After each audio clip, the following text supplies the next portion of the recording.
त्याला एक अत्यंत महत्त्वपूर्ण निर्णयाच्या माध्यमातून दिलासा देण्याचं काम हे माननीय सर्वोच्च न्यायालयाने केलं आहे। खरं म्हणजे ज्यावेळी महाराष्ट्र तयार झाला आणि विदर्भ हा मध्य भारतापासून किंवा सिपेन बेरारपासून वेगळा होऊन त्यावेळी महाराष्ट्रामध्ये दाखल झाला, त्यावेळच्या रेव्हेन्यू रेकॉर्ड्समध्ये या सगळ्या जमिनी झुडपी जंगल अशा प्रकारे लिहिण्यात आल्या। मध्य प्रदेशने आपला रेकॉर्ड करेक्ट केला, महाराष्ट्राने झुडपी जंगल असा केल्यामुळे 1980 ला जो कायदा आला त्या कायद्यान्वये याला जंगलाचा दर्जा मिळाला आणि त्यातनं विदर्भाचा विकास हा पूर्णपणे थांबला होता। मी सांगून देऊ इच्छितो की नागपूर रेल्वे स्टेशनची बिल्डिंग असेल, हायकोर्टाची बिल्डिंग असेल, अशा अनेक बिल्डिंग यांचा जुना रेकॉर्ड पाहिला तर त्या झुडपी जंगलाच्या जागांवर आहेत। आणि म्हणून 45 वर्ष ही मागणी होत होती की यातनं काही ना काही दिलासा हा मिळाला पाहिजे।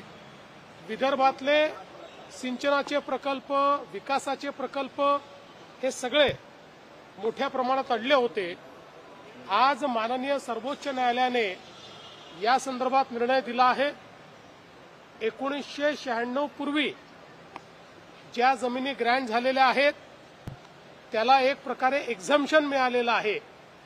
96 नंतर ज्या जमिनी ग्रँट झालेल्या आहेत त्या संदर्भात एक प्रोसेस दिलेली आहे की ज्या प्रोसेसचा अवलंब करून राज्य सरकार केंद्र सरकारकडनं त्या जमिनी मागू शकते।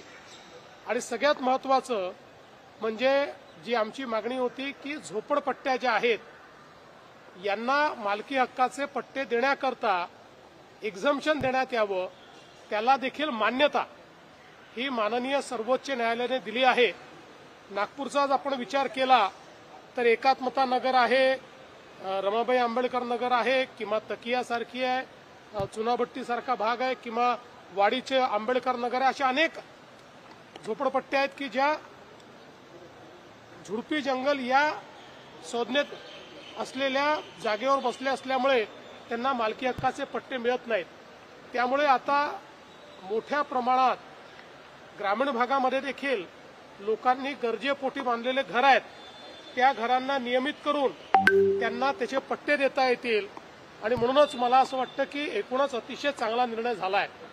मला या निमित्ताने सांगायचं आहे की 2014 ते 19 ज्यावेळी मी मुख्यमंत्री होतो त्यावेळी आपण या संदर्भात एक समिती तयार करून सर्वोच्च न्यायालयाला रिपोर्ट दिला होता। सर्वोच्च न्यायालयाने सीईसी तयार केली होती आणि त्याच्यात तो रिपोर्ट जो आहे तो ठेवला होता। आणि जवळजवळ आपण जो रिपोर्ट दिलेला आहे तो रिपोर्ट त्यांनी मान्य केलेला आहे। त्यामुळे राज्याचं यातनं विशेषतः विदर्भातलं खूप मोठा विदर्भाला याचा फायदा होणार आहे। आणि म्हणून 45 वर्ष विदर्भातले सगळे पुढारी सातत्याने जी मागणी करत होते त्याला एक प्रकारे सर्वोच्च न्यायालयाने मान्यता दिली, त्याबद्दल सर्वोच्च न्यायालयाचे आभार मानतो। आणि हे करत असताना सर्वोच्च न्यायालयाने सगळ्यात महत्त्वाचा बॅलन्स साधलेला आहे आणि खूप मोठा यातला लँड पार्सल म्हणजे आता मला एक्झॅक्ट माहिती नाही पण कदाचित ते 87-80 हजार एकरपर्यंत असेल, हे वन तयार करण्याकरता देखील दिलेलं आहे। म्हणजे त्याच्यावर संरक्षित वन आपल्याला तयार करावं लागणार आहे। म्हणजे एकूणच विकास आणि त्याचसोबत पर्यावरण या दोघांचं साधर्म्य साधण्याचं काम हे सर्वोच्च न्यायालयाने केलं आहे। मी असं म्हणेन हे लँडमार्क जजमेंट आहे, हे हिस्टॉरिकल जजमेंट आहे।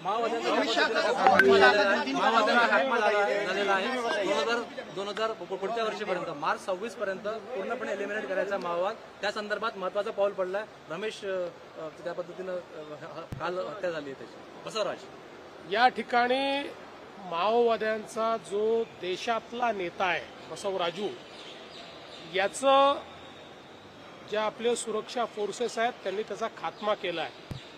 हा अशा प्रकारचा व्यक्ती होता की ज्याने चंद्राबाबू नायडू यांच्यावरचा हल्ला असेल, छत्तीसगडमध्ये अनेक मंत्री मारले गेले तो हल्ला असेल, 75 सीआरपीएफचे किंवा केंद्रीय पोलीस बलाचे वेगवेगळ्या जवानांच्या हत्येमध्ये ज्याचा हात होता तो आणि 26 इतर अशा प्रकारचे या ठिकाणी हे माओवादी मारले गेलेले आहेत। त्याचवेळी महाराष्ट्रामध्ये देखील अत्यंत महत्त्वाचे 5 माओवादी यांचं आत्मसमर्पण, त्यांना आपण अटक केलेली आहे। 20 पेक्षा जास्त लोकांचं आत्मसमर्पण झालेलं आहे। मी असं म्हणेन की आता माओवाद हा निश्चितपणे शेवटच्या घटका मोजतो आहे। ये एक बहुत महत्वपूर्ण इस प्रकार की डेवलपमेंट है जिसके तहत छत्तीसगढ़ में और छत्तीसगढ़ और महाराष्ट्र के बॉर्डर पर बसव राजू ये जो माओवादियों का सरगना था उसको हमारे फोर्सेस ने मार गिराया है। ये वो व्यक्ति है जिसके ऊपर करोड़ों रुपए का इनाम था। ये वो व्यक्ति है जिसने, चाहे वो चंद्रबाबू नायडू जी के ऊपर का हमला हो,